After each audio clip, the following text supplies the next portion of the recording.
नमस्कार साथियों, स्वागत है आप सभी का आविष्कार आईएएस एकेडमी पर। मैं इंजीनियर लोकेश चौधरी आप सभी का हार्दिक अभिनंदन, हार्दिक स्वागत करता हूं। दोस्तों, आज हम चर्चा करने जा रहे हैं एक नई तकनीक जिसे कहा जा रहा है सिम बाइंडिंग टेक्निक। यानी टेलीकम्युनिकेशन के क्षेत्र में भारत सरकार के द्वारा नए आदेश जारी किए गए हैं। सिम बाइंडिंग टेक्निक को लाया जा रहा है और मैसेजिंग एप्लीकेशंस जितनी भी हैं, जैसे कि व्हाट्सएप है, टेलीग्राम है, सिग्नल है, या इसके अलावा कोई भी एप्लीकेशन आप यूज करते हैं, उन पर एक नकेल कसी जा रही है, शिकंजा कसा जा रहा है। भारत सरकार को ऐसा करने की क्या आवश्यकता पड़ गई है? भारत सरकार का दावा है कि इसके माध्यम से cyber fraud, digital arrest, black making या फिर सीमा पार से होने वाली अवैध गतिविधियों पर लगाम लगाई जाएगी, या फिर ऐसे व्यक्ति जो कि एक सिम के माध्यम से एक सिम लेते हैं और सिम के माध्यम से व्हाट्सएप या फिर दूसरी मैसेजिंग ऐप का उपयोग करके फ्रॉड करते हैं, उनको रोका जा सकता है। लेकिन दूसरी तरफ कहा जा रहा है कि आम व्यक्ति को या फिर आम नागरिकों को, भारत के नागरिकों को इससे कुछ असुविधा भी हो सकती है। तो आज के सेशन में हम इस पूरी जानकारी को समझेंगे, इसके तकनीकी पहलू को समझेंगे कि वास्तव में सिम के माध्यम से फ्रॉड होता कैसे है। पूरा आपको ग्राफिक्स के माध्यम से समझाया जाएगा और सरकार के द्वारा क्या आदेश जारी किए गए हैं, आपकी जिंदगी में क्या बदलाव इससे होने वाले हैं, आपको क्या वास्तव में असुविधा हो सकती है, इन सभी पॉइंट्स पर आज हम चर्चा करने जा रहे हैं। तो सेशन में लास्ट तक बने रहिएगा। सारी जानकारी बड़ी महत्वपूर्ण है क्योंकि इस फ्रॉड का शिकार आप भी हो सकते हैं और किस तरीके से बचाव आपको होगा, ये सब कुछ आपको यहाँ पर हम समझाएंगे। तो देखिए, न्यूज क्या है। सिम निकालते ही बंद हो जाएंगे व्हाट्सएप जैसे मैसेजिंग ऐप, सरकार ने दिए सख्त आदेश। यानी अभी जैसे कि आप व्हाट्सएप पर आप व्हाट्सएप मैसेजिंग ऐप यूज करते हैं, तो उसमें आपकी सिम लगी होती है, लेकिन कई बार हम सिम हटा भी देते हैं तो वाईफाई के माध्यम से व्हाट्सएप चलता रहता है। लेकिन अब नए आदेश के अनुसार ऐसा नहीं होगा। ऐसा नहीं होगा, आपको कुछ अलग से प्रयास करने पड़ेंगे। मोबाइल में एक्टिव सिम से ही चलेंगे व्हाट्सएप, टेलीग्राम, स्नैपचैट। सिम हटाई तो ऐप बंद, यानी कंप्यूटर पर भी ऐसा नहीं हो पाएगा। फोन से सिम निकालते ही बंद हो जाएंगे व्हाट्सएप समेत कई मैसेजिंग ऐप। सभी जगह यही खबर है और इसी खबर को सभी न्यूज़पेपर में छापा गया है। यहां देखिए आप, explain how will new SIM binding rule effect WhatsApp, signal, Telegram. यहां पर सबसे पहले तो सिम बाइंडिंग जो टेक्निक है उसके बारे में थोड़ा सा आप समझिए। SIM binding is a process where a messaging app verify that the registered SIM card remains active in your device. If the SIM is removed, replaced और deactivated, the app will stop functioning.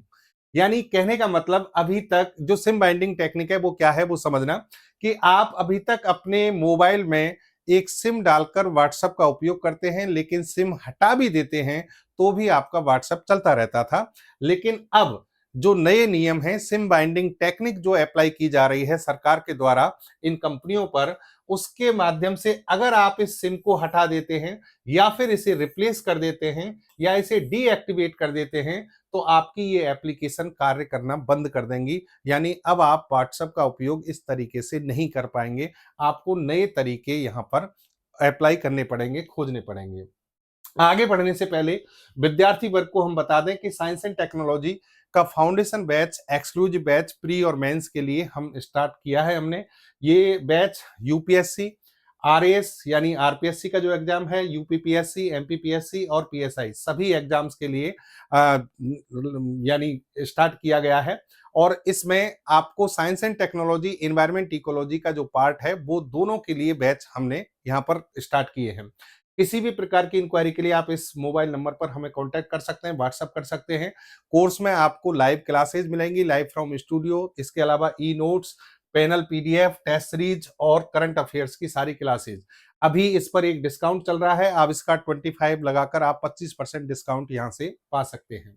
चलिए देखिए, आदेश क्या है सबसे पहले समझिए। सरकार ने क्या यहां पर मैसेज दिया है। केंद्र सरकार ने व्हाट्सएप जैसे मैसेजिंग ऐप को लेकर एक बड़ा फैसला किया है। दरअसल अब कोई भी मैसेजिंग ऐप आपके फोन में तभी काम करेगा जब वह सिम कार्ड जिससे आपने अपने ऐप में रजिस्टर किया था आपके फोन में लगा हो। यानी आपने जैसे मान लो मोबाइल परचेज किया, व्हाट्सएप जो एप्लीकेशन है उसको या टेलीग्राम को या सिग्नल को, जो भी आप यूज कर रहे हैं, उसको आपने स्टार्ट करना चाह रहे हैं। तो उसको जैसे स्टार्ट करना चाहेंगे तो आपसे वो मोबाइल नंबर पूछेगा, उस पर ओटीपी पूछेगा, तो आपने रजिस्टर कर दिया। अब आप उस सिम को निकाल भी देते हैं तो वाईफाई के माध्यम से आपका व्हाट्सएप चलता रहता था। लेकिन अब ऐसा नहीं होगा। सरकार ये कह रही है कि आपको वो सिम जो है उस मोबाइल फोन के अंदर लगाकर ही रखनी पड़ेगी, अदरवाइज आपका व्हाट्सएप काम नहीं करेगा, लॉग आउट हो जाएगा, यानी वो फंक्शनिंग मोड में नहीं रहेगा। आपको कुल मिलाकर वो सिम जो है उस डिवाइस के अंदर लगी हुई होनी चाहिए। ये सरकार ने यहाँ पर नियम निकाल दिए हैं। इसके अलावा ये जो ऐप हैं, इन ऐप के जो वेब वर्जन है, वेब वर्जन का मतलब आप इस व्हाट्सएप को आपके मोबाइल में तो खुल ही रहा है, जिसको हम प्राइमरी डिवाइस कह रहे हैं, लेकिन सेकेंडरी डिवाइस जैसे कि लैपटॉप या फिर कंप्यूटर, उनमें भी इसको आप क्या करते हैं, ओपन कर लेते हैं। वो उसे कहते हैं वेब वर्जन। वेब वर्जन में जब आप व्हाट्सएप जैसी मैसेजिंग ऐप का उपयोग कर रहे हैं, वहां भी ये लॉग आउट हो जाएगा। वहां लॉग आउट हो जाएगा और सरकार के नए नियमों के अनुसार 6 घंटे बाद, हर 6 घंटे बाद ये ऑटोमेटिकली लॉग आउट हो जाएगा, यानी बार-बार आपको इसे लॉग इन करना पड़ेगा। अब बार-बार लॉग इन करना पड़ेगा तो इसमें यहाँ ये कहा जा रहा है कि भाई आम नागरिक को इससे क्या होगी, असुविधा होगी। लेकिन सरकार का दावा है कि इससे हम साइबर फ्रॉड करने वालों पर लगाम कसना चाह रहे हैं और बाकायदा सरकार ने इन मैसेजिंग ऐप वाली जो कंपनी है, ये जितनी भी, इन सभी को अल्टीमेटम दे दिया है 90 डे का, यानी फरवरी 2026 से ये नियम लागू हो जाएगा। कई जगह पर ये माना जा रहा है 1 मार्च 2026 से लागू हो जाएगा। कुल मिलाकर 90 दिनों के बाद इस नियम को लागू कर दिया जाएगा और इससे साइबर ठग अलग-अलग जगहों पर और डिवाइसेस से मैसेजिंग ऐप चलाकर लोगों को ठगते थे, उस कार्य को रोकना सरकार का मुख्य उद्देश्य है। ये आदेश ये कहता है कि सिम बाइंडिंग के आदेश के अनुसार अगर आप अपने फोन से वह सिम निकाल देते हैं जिससे आपने व्हाट्सएप या कोई मैसेजिंग ऐप चला रहे थे, तो ऐप चलना बंद हो जाएगा। कुल मिलाकर खबर वही है कि आपकी एप्लीकेशन जो है अब काम नहीं करेंगी अगर आप उस सिम का उपयोग नहीं कर रहे हैं। ठीक है। क्यों जारी किया गया? डिपार्टमेंट ऑफ टेलीकम्युनिकेशन का यह मानना है कि भारत में जो साइबर फ्रॉड है या फिर इंटरनेट जो कॉलिंग के माध्यम से जो स्कैम हो रहे हैं, उनकी गतिविधियां बहुत ज्यादा बढ़ गई हैं, फ्रॉड एक्टिविटीज बहुत ज्यादा बढ़ गई हैं, उन पर लगाम कसने के लिए ये फैसला लेना अनिवार्य है। इसलिए डीओटी के माध्यम से इसको यहां पर अप्लाई किया जा रहा है। आम आदमी की बात करें हम, तो आम आदमी का जैसे कि हम पर, आप पर क्या असर पड़ेगा? हम पर असर यही होने वाला है कि आप, जैसे कि आपके मोबाइल फोन की हम बात करें, तो वहां पर आपको सिम लगाकर रखनी पड़ेगी। वेब वर्जन में जा रहे हैं तो हर 6 घंटे बाद आपको वो लॉग आउट हो जाएगा ऑटोमेटिक, उसको वापस से लॉग इन करना पड़ेगा। अभी तक ऐसा होता है कि प्राइमरी डिवाइस जो है उसमें अगर आप व्हाट्सएप यूज कर रहे हैं तो आपके वेब वर्जन में भी लगभग 14 दिन तक वो व्हाट्सएप एक्टिवेट रहता है, आपको बार बार लॉग इन नहीं करना पड़ता। लेकिन अब आपको हर 6 घंटे में उसे लॉग इन करना पड़ेगा। लेकिन ये सारी चीजें आप समझने के बाद एक चीज समझिए कि आपके दिमाग में एक क्वेश्चन आ रहा होगा, सर सिम के माध्यम से फ्रॉड होता कैसे है?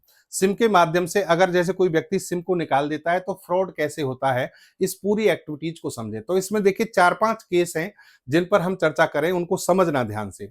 एक्चुअल में जैसे ये आपका मोबाइल है, आपने इसमें सिम डाल रखी है।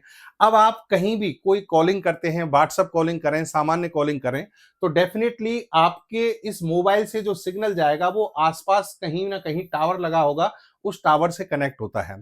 टावर से फिर वीसेट टर्मिनल से फिर ये कनेक्ट होते हैं सैटेलाइट से। इस तरीके से चलता है मोबाइल, मोबाइल से टावर, टावर से ये जाता है VSAT, very small aperture terminal, और फिर इससे जाता है सैटेलाइट, इस तरीके से। और जहां आप कॉलिंग कर रहे हैं वहां से सैटेलाइट से फिर वीसेट टर्मिनल होगा वहां पर, और वीसेट से फिर वहां का जो टावर होगा उससे, और फिर जो मोबाइल उपभोक्ता है उसके पास।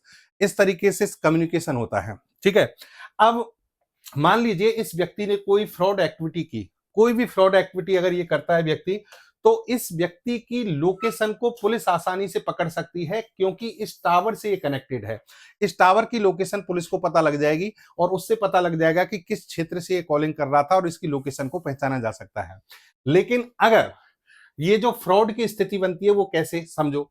ये व्यक्ति क्या करते हैं, एक बार सिम डाली, सिम डालने के बाद में इन्होंने व्हाट्सएप को लॉगिन किया, व्हाट्सएप लॉगिन करने के बाद इस सिम को तोड़कर फेंक दिया, यानी सिम जो है इसको बाहर निकाल कर फेंक दिया, और अब ये वाईफाई के माध्यम से व्हाट्सएप से ही कॉलिंग कर रहे हैं और कोई भी फ्रॉड एक्टिविटी कर सकते हैं। पुलिस अगर इसकी ट्रैकिंग करना चाहे, इसको पकड़ना चाहे, तो किसी टावर से ये कनेक्टेड नहीं है, इसलिए इसकी लोकेशन का पता पुलिस को नहीं चल पाता। कहने का मतलब पुलिस के लिए ये व्यक्ति इनविजिबल हो जाता है अगर इस मोबाइल के अंदर सिम नहीं है। तो सरकार ये कहना चाह रही है कि सिम डालना जरूरी है, डिवाइस के अंदर सिम का होना बहुत जरूरी है। आप वाईफाई से ऐसा नहीं कर सकते। पुलिस पुलिस ट्रैकिंग से बचने के लिए ऐसा किया जाता है फ्रॉड कार्य। जैसा कि मैंने आपको बताया, जैसे कि ये वही प्रोसेस है, सामान्य स्थिति में आप कॉलिंग करेंगे, टावर से कनेक्ट होंगे, पुलिस आपकी लोकेशन को पहचान लेगी। लेकिन जो व्यक्ति फ्रॉड होते हैं वो क्या करते हैं, आपने सिम तो तोड़ दी, अब आप वाईफाई से, राउटर से कनेक्ट हैं, और इसके अलावा आप बीपीएन यानी वर्चुअल प्राइवेट नेटवर्क का उपयोग करते हैं। ये कोई सिक्योर नेटवर्क होता है, इसके माध्यम से लोकेशन पता करना बड़ा मुश्किल काम है। तो यहां पर पुलिस जो है पूरी तरह से असक्षम हो जाती है इसकी लोकेशन पता करने में। ये व्यक्ति जो है अननोन लोकेशन, यहां पर जहां का बीपीएन नेटवर्क यूज कर रहा है, जैसे यूएसए का या फिर चाइना का, कहीं का भी, तो पुलिस अगर इसकी लोकेशन पता भी करना चाहेगी तो ये यूएसए की लोकेशन दिखाएगा, यहाँ की लोकेशन नहीं दिखाएगा। तो इसका मतलब ये पकड़ में नहीं आने वाला। इंडिया में बैठा है व्यक्ति, लेकिन मोबाइल में सिम नहीं है, राउटर के माध्यम से बीपीएन नेटवर्क का यूज कर रहा है, और बीपीएन नेटवर्क यूज कर रहा है, तो इसका मतलब इसकी लोकेशन पता पुलिस नहीं कर सकती। फिर और स्थिति देखिए, और किस तरीके से फ्रॉड होता है। व्यक्ति फर्जी दस्तावेज बनाते हैं, बहुत सारे आधार कार्ड वगैरह, ये सब भारत में खूब अभी सरकार के द्वारा बहुत सारे नियम बनाए गए हैं इसके लिए। दस्तावेज बनाकर आप एक सिम कार्ड लेते हैं, सिम कार्ड लेकर अपने मोबाइल में एक बार इसको लॉगिन कर दिया, व्हाट्सएप वगैरह ये मैसेजिंग ऐप आपने लॉगिन कर ली, सिम तोड़कर फेंक दी। अब वाईफाई के माध्यम से सब कुछ चल रहा है, वाईफाई के माध्यम से चल रहा है, फ्रॉड एक्टिविटी चल रही है, किसी को भी धमका रहे हो आप, ब्लैकमेलिंग कर रहे हो, डिजिटल अरेस्ट कर रहे हो, लेकिन पुलिस की जो पकड़ है उससे बाहर आ गए, क्योंकि आपकी लोकेशन पुलिस यहां पर पकड़ने में सक्षम नहीं हो पाती है। डिजिटल अरेस्ट और ब्लैकमेलिंग का तरीका भी यही होता है।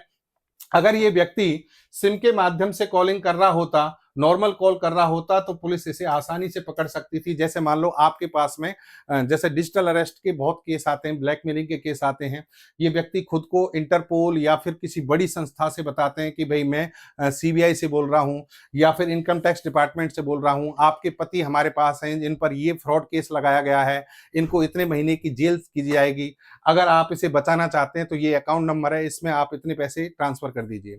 तो जो व्यक्ति समझदार है वो मान लो इधर उधर से कहीं पुलिस को इंफॉर्मेशन भी दे दे तो भी इसका कुछ नहीं बिगड़ सकता, अगर ये स्कैम वाली जो स्थिति है इसको अपना रहा है। अगर नॉर्मल सिचुएशन में है तो पुलिस इसका टावर के माध्यम से इसकी लोकेशन पता कर लेगी और इसको पकड़ा जा सकता है। लेकिन अगर स्कैम कॉल आ रहा है तो ये वही सेम चीज यहाँ पर, कि इसने यहाँ सिम तो लगाई नहीं रखी, तो इसकी लोकेशन पता नहीं हो रही, और फिर ऊपर से ये जो जिस सिग्नल का उपयोग कर रहा है वो एनक्रिप्टेड है, बिना सिम के वाईफाई जो पर जो सिग्नल जा रहा है वो एनक्रिप्टेड है, तो इस व्यक्ति की लोकेशन पता करना मुश्किल है। इसलिए डिजिटल अरेस्ट और ब्लैकमेलिंग के जो मामले हैं वो भी सफल होते जाते हैं। एक और देखिए आप कि विदेश में बैठकर भारतीय नंबर का इस्तेमाल करके व्यक्ति समस्याएं पैदा करते हैं, फ्रॉड करते हैं। कैसे, समझना ध्यान से। जैसे एक ये व्यक्ति है, मान लीजिए ये भारत में है और इसने एक यहां पर किसी साइबर हैकर को या किसी भी फ्रॉड व्यक्ति को यहां से अपनी ओटीपी शेयर किया, और इसने ये मोबाइल नंबर जो इसका था यहां पर, उसको यहां एक्टिवेट कर लिया। किसके माध्यम से? यहां पर वेब वर्जन व्हाट्सएप के माध्यम से। अब ये यहां से इस दूसरे व्यक्ति को क्या कर रहा है? ब्लैकमेल कर रहा है, इससे यहां पर साइबर ठगी कर रहा है, फ्रॉड कर रहा है। लेकिन ये जो व्यक्ति है ना, ये व्यक्ति, इसको लोकेशन इस व्यक्ति की दिख रही है जो कि भारत में बैठा है। अब इसको ट्रस्ट होगा क्योंकि ये भारत का कॉल है, जबकि ये कॉल कहां से आ रहा है? कहीं भी दूसरी जगह व्यक्ति बैठा है, दुबई, चाइना, यहां से ये ठगी चल रही है, लेकिन इसको ये नंबर यहीं पे दिखाई देगा क्योंकि इसने यहाँ ओटीपी शेयर करके यहां से इसको कनेक्ट कर दिया है। लेकिन अगर अब सोचिए, सरकार का नियम जब लागू होगा, सिम बाइंडिंग जो तकनीक है लागू होगी, तो इसमें ये व्यक्ति इसको ओटीपी शेयर करने की जब कोशिश करेगा तो सिम बाइंडिंग चेक होगी, यानी सिम लगी हुई है या नहीं लगी हुई है। किसके पास? इसके पास। तो इसके पास सिम नहीं है तो ये इसको लॉगिन नहीं कर पाएगा और ये फ्रॉड यहां होने से रुक जाएगा। तो इसलिए सरकार जो है इसको लागू करना चाह रही है। वर्चुअल नंबर जो प्राइवेट नेटवर्क होते हैं, वर्चुअल नंबर भी इस तरीके से कई जो कंपनी है वो अवेलेबल कराती हैं। इंटरनेट पर कई ऐसे ऐप्स हैं जो बिना सिम कार्ड के वर्चुअल नंबर, नकली नंबर अवेलेबल कराती हैं। अपराधी इन नंबरों से व्हाट्सएप बना लेते हैं, उसके पास कोई फिजिकल सिम कार्ड होता ही नहीं है, वे सिर्फ वाईफाई पर पूरा स्कैम करते हैं। लेकिन ये भी अब रुक जाएगा, क्योंकि आपको सिम कार्ड जब आपका सिम कार्ड जब आपके डिवाइस में लगा होगा, तभी आप कॉलिंग कर पाएंगे, तभी आप आगे की एक्टिविटी कर पाएंगे, अदरवाइज आपको रोक दिया जाएगा। कुल मिलाकर बात यह है कि यहां पर सुरक्षा बढ़ाने के लिए ये कार्य किया जा रहा है। आम यूजर जो है उनकी अकाउंट को हैक करना मुश्किल होगा, कोई भी एक्सेस नहीं कर पाएगा। लेकिन थोड़ी सी आपको असुविधा ये हो सकती है कि बिना सिम फोन में वाईफाई से व्हाट्सएप नहीं चलेगा।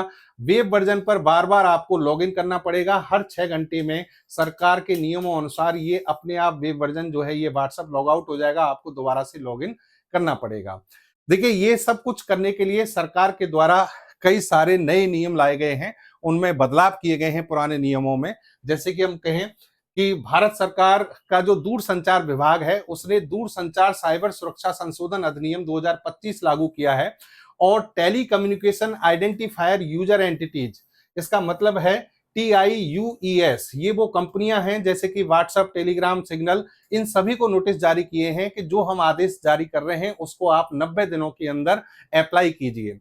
अब यहां देखिए, नियम वैसे तो संचार के क्षेत्र में ट्राई यानी telecom regulatory authority of India के द्वारा ही लागू किए जाते हैं, और telecom regulatory authority of India उसी के द्वारा OTT प्लेटफॉर्म और टेलीकॉम कंपनियों के लिए भी सिफारिश की जाती है, आदेश दिए जाते हैं कि भाई इन नियमों की पालना आप करें। जैसे कि यहाँ पर ट्राई जो है चाहती है कि ये समान नियम जो है इन दूर संचार कंपनियों पर और OTT ऐप्स जो है इन पर भी लागू किए जाएं। दूसरी तरफ ये नियम पहले से बैंकिंग ऐप पर लागू है। बैंकिंग ऐप में आपने देखा होगा कि आप जैसे मान लीजिए किसी भी बैंक का एक एप्लीकेशन यूज कर रहे हैं और आप जैसे ही सिम कार्ड बाहर निकालेंगे, आपको दोबारा से बैंकिंग ऐप को यूज करने के लिए वेरिफिकेशन करना पड़ेगा। अदरवाइज वो एप्लीकेशन आपकी चलेगी नहीं। सिम कार्ड बाहर जाते ही वो एप्लीकेशन कार्य करना बंद कर देती है, और इसको रेगुलेट करती है NPCI और RBI, national payments corporation of India. और RBI के नियमों के तहत इन पर ये नियम ऑलरेडी लागू किए गए हैं, और यही कारण है कि बैंकिंग सिस्टम तुलनात्मक रूप से ज्यादा सुरक्षित है। यहां पर एक और चीज आप देखें कि हमारे पास में अभी तक जो टेलीग्राफ एक्ट 1885 था उसी की हम पालना कर रहे थे, लेकिन जो कि अंग्रेजों के जमाने का है। अब उसको रिप्लेस कर दिया गया है दूरसंचार अधिनियम 2023 के द्वारा। ये भारत का नया टेलीकॉम कानून है, और इसकी जो धारा 3 है, धारा 3 के अंतर्गत भारत सरकार को ये पावर मिलती है, भारत सरकार को ये शक्ति मिलती है कि वो नेशनल सिक्योरिटी, साइबर फ्रॉड को रोकने, मैसेजिंग ऐप पर शर्तें लगाने के लिए अपने नियम बना सकती है। और इसी के तहत ये नियम बनाए गए हैं। दूरसंचार सुरक्षा साइबर सुरक्षा नियम 2024-25 ये नई श्रेणी का TIUE है। इसका मतलब ये है कि देखिए, पहले जैसे कि व्हाट्सएप, टेलीग्राम वगैरह ये जो है, इनमें आपकी पहचान अनिश्चित होती थी। आप टेलीग्राम यूज कर रहे हैं, आपने केवल क्या किया, वहां पर एक बार रजिस्टर करा दिया, आपकी पहचान जो है वो अनिश्चित है।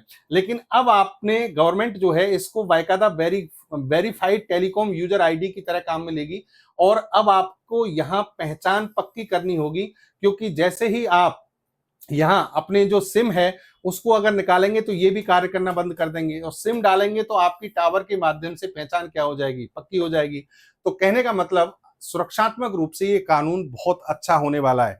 हो सकता है आपको शुरू में थोड़ी सी असुविधा लगे कि यार मुझे व्हाट्सएप बार बार लॉगिन करना पड़ रहा है, लेकिन अगर आपके साथ मान लीजिए फ्रॉड हो जाता है, आपके साथ में पैसे की आर्थिक रूप से कोई क्षति होती है या किसी व्यक्ति को कोई नुकसान होता है, उससे बढ़िया है कि आप बार बार लॉग इन कर लें।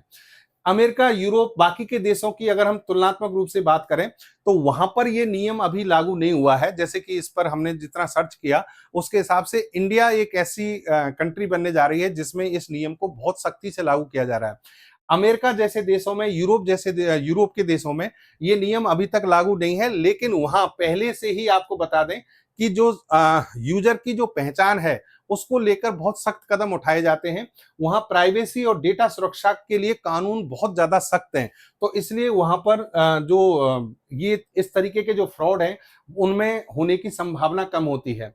लेकिन भारत सरकार जो नियम ला रही है उसमें सिक्योरिटी फोकस और भी ज्यादा है, यानी इनकी तुलना में ज्यादा है, यानी इससे व्यक्ति की पहचान होना और ज्यादा अच्छा रहेगा। चाइना की बात करें, चाइना व्हाट्सएप की जगह पर वीचैट का उपयोग करता है, यानी वीचैट जो है, और उसमें रियल नेम वेरिफिकेशन सिस्टम है। रियल नेम वेरिफिकेशन सिस्टम का मतलब हो गया कि वीचैट अगर आप उपयोग कर रहे हैं, जैसे आपसे कभी आधार कार्ड मांगा है क्या व्हाट्सएप के लिए? कभी नहीं मांगा, लेकिन वहां पर उनकी बाकायदा आईडी मांगी जाती है। आप व्हाट्सएप लॉगिन कर रहे हैं, वीचैट लॉगिन कर रहे हैं, तो सिम कार्ड आप डालिए, साथ में आपकी जो वेरिफिकेशन आईडी है, आईडी का वेरिफिकेशन कराइए। तो इसका मतलब ये हुआ कि वहां भी सुरक्षात्मक दृष्टि से इसको पहले से सख्त बनाया गया है। लेकिन माना यह जा रहा है कि जब आप सिम बाइंडिंग टेक्निक को लेकर आएंगे तो चाइना से भी सख्त नियम और सुरक्षात्मक दृष्टि से ये तकनीक ज्यादा अच्छे से काम करेगी, क्योंकि इसमें डिवाइस और सिम और व्यक्ति की लोकेशन सभी को ट्रैक करना आसान हो जाएगा। सिंगापुर अन्य देशों की से भी हम तुलना करें तो भी भारत की जो ये तकनीक है वो बेहतर काम करेगी। सिंगापुर में सख्त नियम है, सीमित सिम और फेस स्कैन जरूरी होता है। सिंगापुर में ऐसे नियम नहीं है सिम बाइंडिंग टेक्निक जैसे, लेकिन यहाँ पर हर 6 घंटे में लॉग आउट होने पर आपकी पहचान जो है सुनिश्चित होगी, तो और ज्यादा सुरक्षा की दृष्टि से होगा। कुल मिलाकर हम कह सकते हैं कि ग्लोबल ट्रेंड के अकॉर्डिंग जो है यहाँ पर व्यक्तियों की पहचान को ज्यादा फोकस किया गया है। ग्लोबल अगर वैश्विक स्तर पर बात करें तो सिम किसके नाम पर है ये बहुत जरूरी है। लेकिन भारत की हम बात करें तो यहाँ डिवाइस और लोकेशन, यानी जो व्यक्ति का जो डिवाइस है उसकी लोकेशन क्या है, इस पर हम फोकस कर रहे हैं, ताकि उस व्यक्ति के द्वारा कोई भी फ्रॉड किया जाए तो उसको आसानी से पकड़ा जा सके। तो ये थी दोस्तों सिम बाइंडिंग टेक्निक, जिसका असर व्हाट्सएप, सिग्नल, टेलीग्राम जैसे ही मैसेजिंग ऐप पर पड़ने वाला है। और ऑब्वियस सी बात है कि हम सब इसका उपयोग करते हैं तो हम पर भी पड़ेगा, लेकिन इसके पॉजिटिव इंपैक्ट बहुत ज्यादा हैं, इसके धनात्मक जो प्रभाव हैं वो बहुत ज्यादा है। हमारे जीवन में कहीं ना कहीं साइबर फ्रॉड जैसी जो स्थिति है, या फिर ब्लैकमेलिंग है, डिजिटल अरेस्ट जैसी जो घटनाएं होती हैं, उनसे हमारा बचाव होगा। और सरकार के द्वारा जो सीमा क्षेत्रों के बाहर से फ्रॉड हो रहे हैं उनको पकड़ पाना आसान होगा। तो धन्यवाद साथियों, उम्मीद करता हूं सेशन आपको समझ में आया होगा। मिलेंगे एक बेहतर और अच्छी जानकारी के साथ अगले सेशन में। जय हिंद, जय भारत।